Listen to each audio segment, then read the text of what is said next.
Here's another historian. It's been a while since you've had one. Can you talk without swearing again? I'm trying. What? I'm trying, dear friend.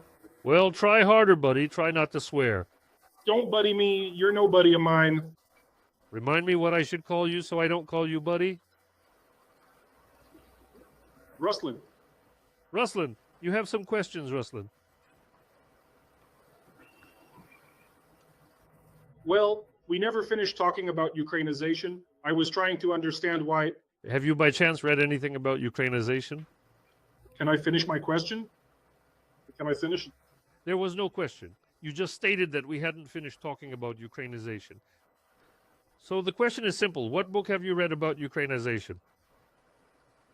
I just heard the communists did it. Ah, so you just heard something, I see. Have you heard that the communists carried out not only Ukrainization, but also colonization?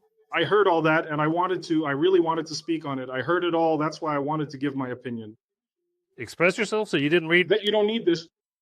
Go shout. Your idiot followers who listen to you don't need this. Please don't shout.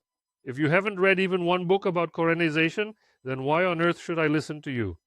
Your fantasies? Could you please explain that to me, Ruslan? But you're the one telling fantasies? No, just a moment. Don't go trying to put this on me. You haven't read one single book about colonization, and yet you want to lecture me on it? Why would I want to hear that? It would be as if I hadn't read anything at all about black holes and then started expressing my views on them to you. Would you actually pay any attention to what I was saying?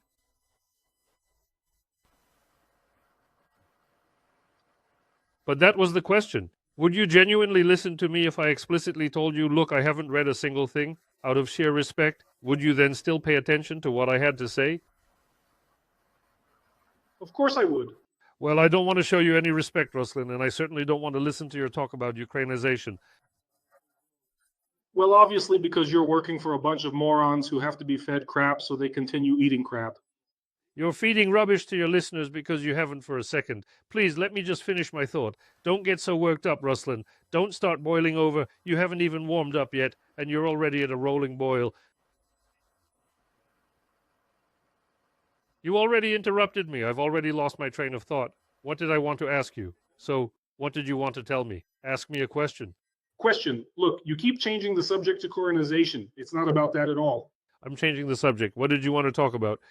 You keep interrupting. So what did you want to talk about? Again, I'm asking specifically about Ukrainization, which, according to respected people, was apparently carried out by the communists. From respected people. Ruslanchik, you're making a logical error right now. No. You're committing a logical fallacy, which is known as an appeal to authority. So if you consider this individual reputable and believe everything they say to be factual, that constitutes a logical error. All right. Let's get to it. What's that son of a gun's name? Is Oles Buzina considered a respected individual? I don't care about that. Maybe you respect him, but I sure don't. Or are we all? And who is Oles Buzina? He's a journalist lacking history education. So, you might respect him, but I sure don't. Because he delved into a historical topic he knows absolutely nothing about and proceeded to write some books. I've read a couple of his books and I genuinely believe they have absolutely no relation to actual history whatsoever. But you, out of ignorance, can think he's an outstanding historian. That's your right, Ruslanchik. But can't he have his own opinion that can be discussed? He can certainly have an opinion, of course, and I'm not denying that. But I absolutely couldn't care less about his opinion because I'm a historian and he is not. That's the long and short of it, plain and simple. Will you? Hold on a moment. Let me put a question to you, Ruslan. Don't get all worked up. Would you genuinely take into account a dentist's opinion on black holes? He could have his own thoughts on the subject, couldn't he? It is entirely possible. Well, he's a dentist. He's good at fixing teeth, but would you listen to him talk about black holes just out of respect? Yes, you would listen out of respect for him, but you wouldn't take his information seriously because you understand that he is no expert on that matter. It's the very same situation with Buzina. He can write any book on any topic he wishes. However, as a historian, I would examine it, comprehend it, and then proceed. Do you have any other questions, Ruslan? Is that why you killed him? I killed him? That he was, well, your damn Banderites took his life. So, because he was considered so insignificant, so unimportant, right? Hold on, Ruslanchik. Do you have any solid proof? Did you actually look up his criminal case file? Did you get that, his criminal case file? Well, What information are you talking about? Oh, a good person. No, if. Someone pulled up Buzina's criminal case file, and it is explicitly stated there that Buzina was killed by Banderites. There is no question about it. Did you pull up his criminal case file, Ruslan? Or are you just going to keep talking like that? I didn't. With the information you heard from someone, I get it. Go ahead, speak. You don't even understand yourself, Ruslanchik. Look, of course, no one would present a criminal case because the person who killed him wasn't convicted for some reason. They caught him, found him, but didn't convict him. Name him, sister. The information was still available online. That information was still out there on the web. It could very well be incorrect, Ruslan. Can you differentiate between what's right and what's... What you're saying could also be wrong too, you know? Can you even imagine that? Can you imagine? If I'm talking about history, I always mention the specific book I'm referencing. None of it has anything to do with the author and so on. You see, little Ruslan, what I... If it had to do with... You don't want to? You're just going to interrupt me? You're just a fucking regular idiot. Bitch! I swear this Ruslan has already gotten on every single blogger's nerves. He starts boiling before he's even properly warmed up. So, what exactly can we do about it? I mean, that's just Ruslan, you know? How's the mood? How are things? Excellent. My name is Vitali. How should I address you? My name is Nikolai. Nikolai, what would you like to talk about, and why did you choose Ukraine? I didn't choose Ukraine, it was a random connection, but when I get people from Ukraine, we talk about any topics that interest them, and that's often politics. I talk about history. If someone doesn't want to talk about history, then of course we can talk politics. Should we discuss history, Nikolai? Let's try. I'm not good with history. What was the latest history book you read other than a textbook or fiction? Let's try to start from there. History as literature doesn't interest me much. So we'll have to talk about politics, right, Nikolai? Yeah, I guess so. Do you have a question, or should I ask you one? Let me begin. We won't stray too far from books. Which book did you read most recently? The last one? Well, not just history. Look, on the topic of history. Cossack Mars. I don't really like history, to be honest. I understand. Let's move on to discussing history. I mean politics. Go ahead. Ask the question you wanted to. I'll ask. You suggested it. Got it. Why did Russia attack Ukraine, in your personal opinion, Nikolai? Russia didn't attack Ukraine, in my view. Then who attacked whom, in your personal opinion, Nikolai? It depends on what you mean by the word attacked. It depends on what you mean by the word aggression. Huh? There's a term. In that case, my answer is that Ukraine attacked Russia then. Could you please specify the year, the month, and the territory that Ukraine attacked? I can name the year, not the month. I can give you an approximate time. It was early, late spring, early summer in the Rostov territory from Ukraine. In what year? In 2014. In 2014. Summer. Late spring, early summer? Late spring, early summer, somewhere around May, June. About yes. Year. Yes. Wonderful. A couple of shells landed in Rostov from Ukraine. A couple of shells landed, and you consider that the start of aggression? Yes, 2 customs workers unfortunately lost their lives. Officers. And you don't remember what happened in Crimea in February 2014, Nikolai? Crimea's annexation. Crimea's annexation, it was without aggression. Of course, the people, the citizens of Crimea, voted to become part of the Russian Federation. Can you find me the legal basis for citizens of Crimea? I'm not aware of such a thing. I know about citizens of the Russian Federation, citizens of Ukraine. But where can I read about the citizenship of Crimea? Go on, find it for me. Crimea is an autonomous republic, you agree? Yes, consequently, citizens of Ukraine resided and continue to reside there. When it was part of Ukraine, yes, citizens of Ukraine lived there. Of Ukraine, we have sole citizenship. There are no Crimean citizens. Yes, all right. I will express myself more straightforwardly. Yes, be correct, not just direct. Right, okay. The citizens of Crimea. No Crimean citizens. The citizens of Ukraine living in Crimea wanted to join the Russian Federation. In what manner did they want to do that? They wanted to. Well, how? Did they express this desire legally? Legally, to be honest, I don't know. But the very fact that... So you don't know anything, and yet you're making statements here. I understand. Thank you, Nikolai. Do you have any questions for me? Yes, I have one question. What do you think about this same topic? Perhaps our perspectives don't quite align. Ask it. Worldview. Okay, so where, or more precisely, how were the Ukrainian citizens living in Crimea supposed to legally express their desire as you perceive it? They weren't. Nowhere. They don't. The Ukrainian constitution makes no provision for citizens of a specific region who are residents to express their desire to secede from Ukraine. It simply doesn't exist. Okay, question 2. We only have the possibility of an all-Ukrainian referendum, and even in that case, questions concerning secession are not usually brought forth. All right, then the question is, what does autonomy status give a republic? Regarding autonomy status, open up the constitution. They had their own Ministry of Education, I believe, and a Ministry of Health, and even a Ministry of Tourism, or something similar.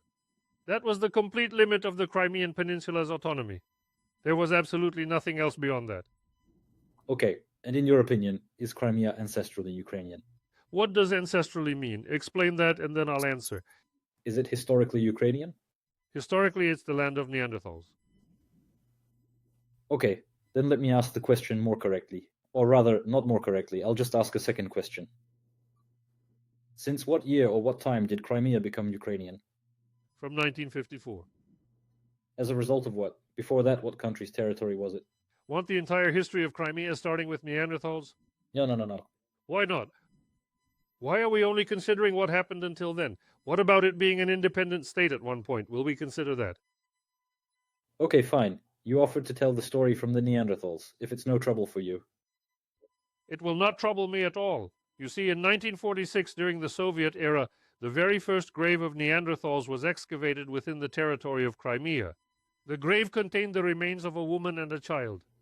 And Neanderthals lived approximately somewhere between 300 to 150,000 years ago.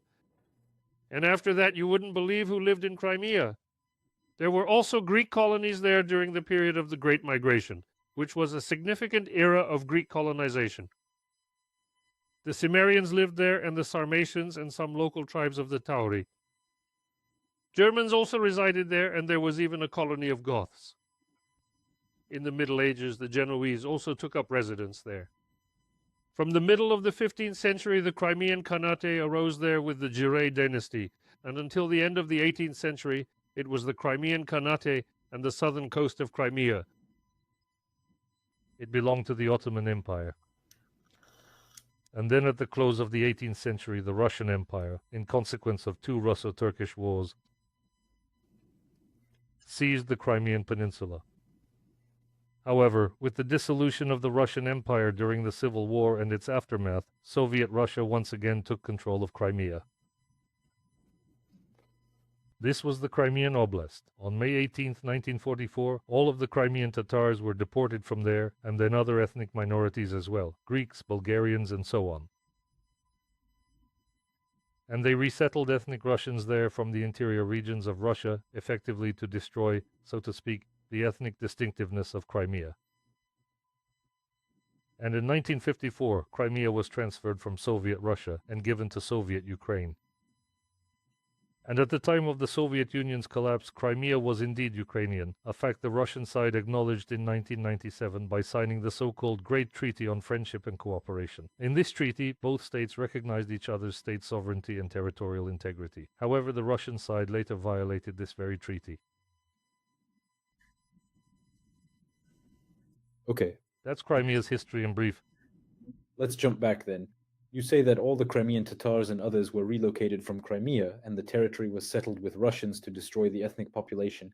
Is that a positive or negative event? Any forced resettlement of peoples is a negative phenomenon. It's not a good thing. And that was a forced resettlement, which is not good, Nikolai. It's very bad. I was just, expressing it as words. All right, very well then, in that situation. It's bad, Nikolai. Fine, bad. Let's consider the situation concerning Donetsk and Lugansk. Why, solely because people spoke Russian, did they begin to face oppression in the same manner, and in effect. Could you provide examples of oppression based on the linguistic principle in Donetsk and Lugansk? As of now, that's merely a baseless claim. Okay, Can you provide any? all right. No, it's not fine. It's not okay. You stated that they were oppressed there due to the linguistic principle. I'm going to ask you to substantiate your claims in some way. Can I please express my thoughts the way I... No, you can't, And why not? because this is a discussion. If you're going to make a political statement that cannot be substantiated, then I would ask you to substantiate it and to present examples of Russian individuals being oppressed in the Donetsk and Lugansk regions specifically due to their ethnicity. Well, when I was about to give you those examples, I said, all right, and you said, no, it's not all right. Give me an example. Here's an example. At that point, I was still a resident living in the Donetsk territory, studying at a Russian-speaking school, and teachers there instructed in Russian throughout my life. Then they brought in a law that... Year? In 2014. What law? The Kivalov-Kolesnichenko law? I can't answer that. Huh? I can't answer that question. Please look it up online and answer the question. And what regulations were there? What did they prohibit? And what did they translate or change? What specific law are you referring to?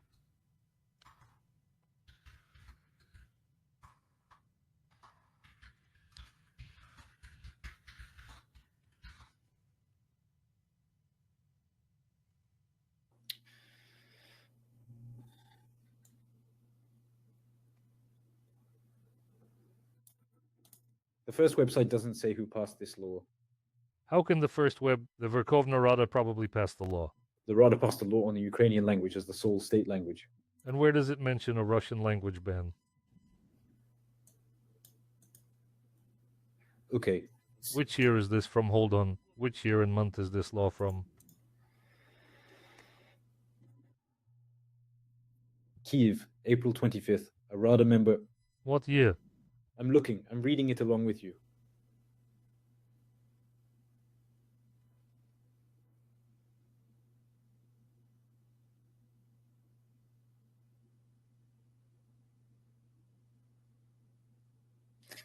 Not stated on this site. Well, find it on the Verkhovna Rada's website. Or are you just looking at some news sites? No, I'm looking for it on Google. On Google? Go to the Verkhovna Rada website for the year 14 and find the law there. Select the date. What law was that and what was banned? The Verkhovna Rada has a site. Interesting. I believe it's zakon.org.ua. You can just simply type that into your search bar. I typed Verkhovna Rada and... The VRU website. The VRU website. Is it VRU1.ru? Vru1.ru. Brilliant. Vral.li. Uh-huh. The manufacturer is VRU1, the VRU body, the VRU water distribution unit, the water distribution unit. I'll tell you right now. It's rada.gov.ua. Is that .gov.ua?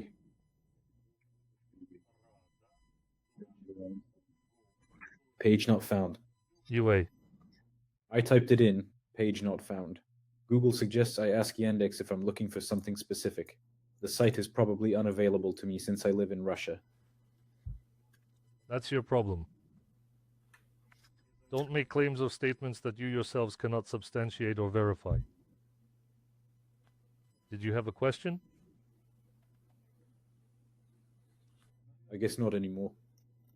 That's it? All out of questions? Honestly, I'm not that interested. See? How nice. As soon as some Russian pseudo-blogger gets flustered, it suddenly becomes uninteresting. I'm not a pseudo-blogger. Let's just agree that it's been completely uncomfortable sitting here with you because you constantly interrupt. Well, not just interrupt, but when I try... Of course, it's entirely my fault. Oh, I apologize profusely. Sorry. Oh, go. Same for you. See how nice that is? All these damn young loudmouths just sit there not being able to confirm a single thing. They lose interest immediately, start interrupting right away.